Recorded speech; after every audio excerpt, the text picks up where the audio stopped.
네, 충격적인 외인 기관 매도세에 우리 증시가 갈 곳을 잃었습니다. 어디가 바닥인지 모를 정도로 추락하는 상황 속에서 그래도 기회를 노려볼 만한 퍼즐이 있는지 이분과 이야기 나눠보겠습니다. SK증권 조성우 부장과 함께할게요. 어서 오세요. 네, 안녕하세요. 네. 자, 그럼 바로 주제부터 한번 살펴볼게요. 주제 보여주시죠.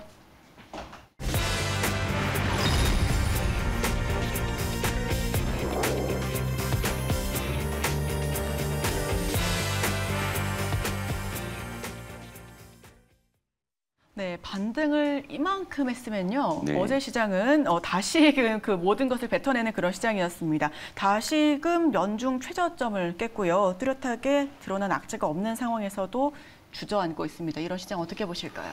지금 이제 시장이 빠지는 이유는 뭐 여러분들도 잘 알고 계실 거예요. 어떠한 불확실성, 예를 들면 이제 우크라이나 전쟁, 인플레이션, 그리고 이제 미국의 긴축 강화, 그리고 여기에 따른 이제 또 경기 침체 우려. 그러니까 이제 이러한 것들이 지금 확대 재생산되면서 지금 사실 심리적인 부분, 수급적인 부분에 이제 영향을 이제 주고 있는 그런 상황인데, 어제도 이제 제가 하루 좀 곰곰이 생각해 봤죠. 지금 사실 이제 지난주부터 오늘까지 이를테면은 굳이 안 빠져도 될 시장이 빠진 게 지금 벌써 3번이에요. 예, 그러니까 8거래일 동안 3번 정도. 그러니까 이제 어떤 이 투자자들의 어떤 심리라는 게 굉장히 지금 이제 위축이 돼 있는 상황이니까, 이제 어제 같은 경우는 이제 오후장에 좀 낙폭이 커졌던 것은 결국에 또 이제 장중 투매, 그러니까 이를테면 이제 반대 매매를 맞느니 그냥 지금 털겠다, 이런 것들 때문에 이제 어제 또 낙폭이 좀 커지는 뭐 그런 모습이었는데, 그러면 여기서 이제 반전의 실마리를 풀어볼 수 있는 그런 조각들이 있을까? 이제 제가 이제 요걸 좀 이제 어제 좀 고민을 좀 많이 해봤는데, 어제 그 간밤에 파월 의장의 그 상원 증언을 토대로 보게 되면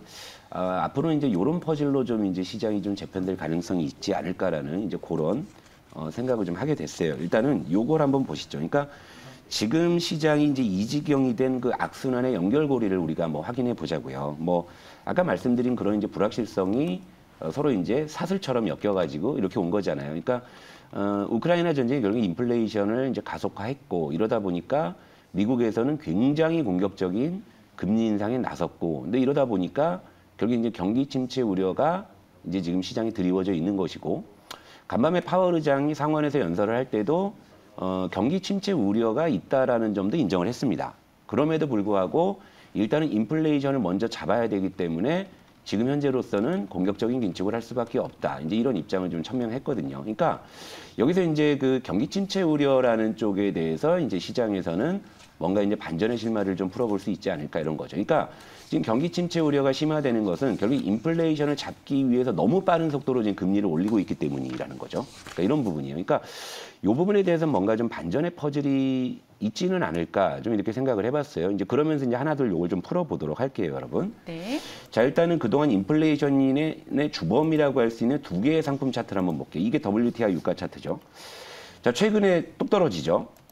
뚝 떨어지는 것은 결국에는 이제 그 자이언트 스텝이 그러니까 지금 유가를 떨어뜨린 것만큼 분명해요. 그러니까 수요 위축 쪽으로 빠지는 거예요. 그러니까 제가 예전에도 여러분들께 유가가 내려오는 논리가 둘 중에 하나일 텐데, 일단은 공급망이 이제 해소되면서 유가가 떨어지는 부분, 이게 사실 더 나올 수 있다. 그런데 수요 둔화 우려로 이제 유가가 떨어지는 것은 그렇게 좀 건전하지는 못할 것이다. 그런데 지금 경기 침체 우려가 반영이 되면서 수요 둔화 우려로 지금 유가가 이제 뚝 떨어지고 있는 이런 상황이었는데, 어쨌건 유가는 지금 떨어졌습니다. 그러니까 간밤에 여기에서도 104불 정도, 요 정도로 나왔으니까 100불 아래로 이제 내려갈 가능성도 이제 있는 구간까지 이제 온 거죠. 자, 이렇게 보시면 되고, 그 다음에 또 하나가 뭐였죠? 밀가격이었잖아요. 네. 밀가격이 막 치솟고 이래가지고 이제 곡물 파동이다 뭐 난리다 했는데, 일단은 기술적으로 본다고 하면은 밀가격이 일단 $1,000 아래로 내려와 있고, 요 $1,000 아래라는 것은 우크라이나 전쟁 발발 직전 수준이라는 거죠. 일단 밀가격도 결국 이제 우크라이나 전쟁 발발 이전 수준으로 일단 돌아와 있다라는 거예요. 자, 그럼 이 두 가지 이 그동안 인플레이션의 어떤 원흉이었던 이 두 상품의 가격이 최근에 뚝 떨어지고 있다라는 거죠. 자, 그러면 이걸 토대로 한번 우리가 반전의 시나리오를 한번 좀 구성해 보도록 할게요. 저 요 표도 한번 보여주시면 좋을 것 같아요. 일단 뭐 건전한 하락은 아니지만 최근에 원자재 가격이 떨어지고 있다라는 것. 물론 그게 이제 경기 침체 우려 때문이겠죠. 자, 그렇게 해서 원자재 가격이 하락을 합니다. 그러면 당장에 지금 6월 달에 이렇게 지금 유가와 곡물 가격이 이렇게 떨어진다는 것은 당장에 이제 다음 달 초에 발표될 미국의 6월 소비자 물가 지수에 어느 정도 반영이 되겠지요. 자, 그러면 그 물가 지수가 인플레이션 정점론을 통과시키는 정도의 시장의 기대치를 충족시켜 주거나 의미 있는 시그널이 나온다고 했을 때는 자연스럽게 연준에서는 긴축 속도를 조절할 것이다. 그죠? 왜? 경기 하강은 방어해야 되거든요. 그러니까 지금은 경기 하강 우려보다 인플레이션이 훨씬 더 심각하다고 판단하기 때문에 연준에서도 일단은 둘 중에 하나 양자택일을 한다면 경기 침체의 가능성이 있다고 인정을 하면서도 물가부터 때려잡겠다고 지금 이제 의회에서 증언까지 한 마당이란 말이죠. 그러면 역설적으로 인플레이션이 이제 잦아드는 그런 시그널만 보인다고 하면 그러면 연준에서는 분명히 긴축 속도 조절에 나설 가능성이 크다. 경기 하강을 방어하기 위해서. 자, 여기 이제 하나 이제 덧붙이자면 반전의 시나리오를 어제도 제가 좀 말씀을 드렸지만 자, 다음 주에 이제 유럽에서는 G7 정상회담하고 나토 정상회담이 열리죠.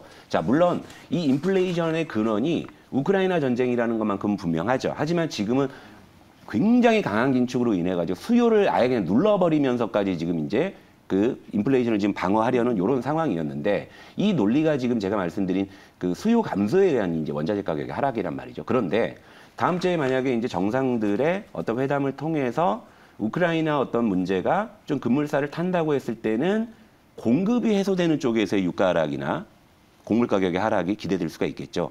그렇다면 이제 여기서 이제 우리가 반전의 시나리오는 이런 쪽으로 여러분들께서 좀 가지고 계시면 되지 않을까. 저는 이렇게 생각을 해요. 그러니까 결국 이제 다음 주가 상당히 좀 이제 중요한 한 주가 될 것 같습니다. 뭐 이번 주도 지금 시장이 굉장히 좀 어려운 상황인데 다음 주에 이런 원자재 가격의 동향을 조금 더 본다면, 그러니까 추가적인 하락이 이제 나온다면, 이를테면 유가를 한번 다시 볼게요. 자, 유가가 일단은 104불대 이렇게 지금 놓여 있는데 만약에 유가가 이제 뭐 잠깐이나마 예를 들면 어제 환율도 여기에선 잠깐이나마 1,300원을 뚫었으니까 이제 그런 것들이 이제 뉴스 헤드라인에 걸리지 않습니까? 그러니까 네. 유가 같은 경우에도 잠깐이나마 이제 100불을 하회한다라는 이제 그런 작용들이 만약에 나타난다면 일단은 이제 프레임이 걸리겠죠. 이제 유가가 이제 100불 이탈 이런 식으로 이랬을 때 이제 시장의 심리가 이제 인플레이션이 좀 잡히는 것이냐 이제 이런 쪽으로 이제 전환이 된다고 했을 때 자연스럽게 이제 시장에 어떤 반전도 나올 수 있다라는 거죠. 왜냐하면 지금 심리적인 요인이 굉장히 크게 작용하는 시장이기 때문에 그 심리라는 것이 어떠한 계기로 일단 전환되는 것이 중요하다는 거죠. 그러면 유가라는 것이 만약에 100불을 살짝 하회해주는 그런 시그널이 나온다고 했을 때 일단 그걸 가지고 이제 좀 인플레이션이 잡히냐 쪽으로 심리가 전환이 된다고 하면 자연스럽게 이제 시장은 좀 변동성을 좀 이제 줄여가면서 뭔가 이제 안정되는 흐름에서 반전을 모색하지 않을까. 저는 일단 이런 시나리오를 좀 보고 있기 때문에 저는 이게 충분히 가능한 시나리오라고 일단은 봐요. 왜냐하면 지금 이제 어떤 불확실성이 가득한 상황이기 때문에 이대로 방치했다가는 어쩔 수 없이 우리 스태그플레이션을 맞아야 되는 상황이잖아요. 그러면 각국의 어떤 이제 중앙은행의 수장들 그리고 이제 지금 각국 정상들은 지금 이 상황을 어쨌건 이제 더 이상 나빠지지 않게 해야 되겠다라는 그런 생각들은 다 갖고 있을 거란 말이죠. 그러니까 그런 부분들을 우리가 조금은 이제 기대해 보면서 어떤 지금의 좀 변동성을 좀 차분하게 좀 이제 극복할 필요가 있다 이렇게 좀 정리해 드릴게요. 네. 네, 아무리 심리와 수급의 문제라고 하더라도 유독 우리 시장이 조금 더 약한 모습을 보여주고 있는 것 같습니다. 어제 일본이나 중국 증시는 비교적 안정된 흐름이었는데 우리 증시만 이렇게 낙폭이 컸었던 이유는 뭘까요? 그런 것들 때문에 이제 사실은 왜 유독 우리 시장만 그러냐 어제도 이제 그랬는데 사실 이유를 대자면 뭐 엄청나게 많은 이유가 있겠지만 이제 큰 틀에서 보면은 한 두세 가지 정도로 좀 압축이 되기는 해요. 일단 심리적인 요인과 수급적인 요인이 일단 가장 크다고 보고요. 그 다음에 두 번째가 좀 지정학적 리스크가 좀 일부 반영되는 측면이 있지 않나 이렇게 보는데 자, 이 환율 차트 한번 볼게요. 어제 영내에서는 1,297원에 이제 마감을 이제 했는데 우리 시장이 이제 종료되고 나서 역외에서는 1,300원을 돌파하는 흐름들이 나왔습니다. 그래서 1,305원까지 상승을 했다가 이제 다시금 이제 여기에서도 지금 1,300원 아래로 이제 다시 내려와 있는 이런 상황인데 아무래도 좀 이제 지정학적 리스크가 어느 정도는 좀 반영되는 부분이 있지 않나 이렇게 생각을 합니다. 그런데 이 원달러 환율 1,300원이라는 이 숫자는요 상당히 드문 숫자고 IMF 이후에 1,300원을 돌파한 적이 몇 번 있었냐 따져보면은 이제 만약에 이번에 이제 역내에서 뚫어버린다고 한다면 5번째예요. 네. 5번째인데 그러면 우리가 이제 환율이 치솟는 거에 대해서 마냥 이제 그 불안해할 것인 게 아니라 우린 뭔가 판단이 안 설 때는 데이터를 봐야 됩니다. 데이터를. 그러니까 요 데이터는 과거에 이제 그 원달러 환율이 1,300원을 돌파했을 때, 그리고 이제 그 시점을 기준으로 3개월 이후에 코스피, 1년 이후에 이제 코스피가 어땠는지를 나타내주는 표입니다. 요걸 한번 보시면 여러분이 조금은 그래도 마음의 위안을 삼지 않으실까 이렇게 봐요. 그러니까 IMF 외환위기 때도 1,300원을 돌파했어요. 그때 뭐 2,000원까지 갔었으니까. 그런데 1,300원이 돌파한 시점부터 3개월 수익률, 그리고 코스피의 1년 수익률을 보게 되면 어쨌건 이제 돌아왔다라는 게 이제 확인이 되고요.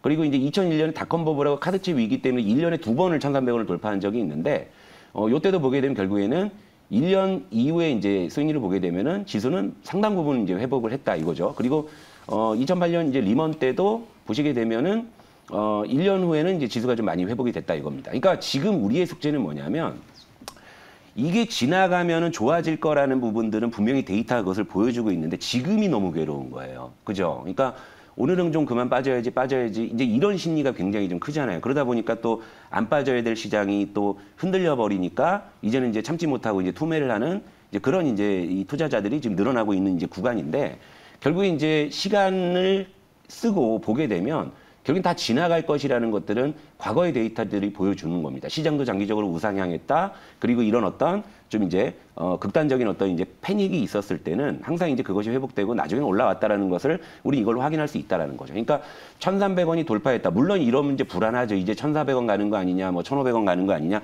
이런 불안 심리가 있는 것은 분명히 있습니다만, 그 이후에 시장을 보게 되면 언제 그랬냐는 듯이 이제 회복을 했다라는 것이고, 그리고 이제 또 하나 세 번째 이유를 좀 보자면, 요즘에 좀 이제 뭐 이게 약간 음모론적인 시각이기는 한데, 근데 네.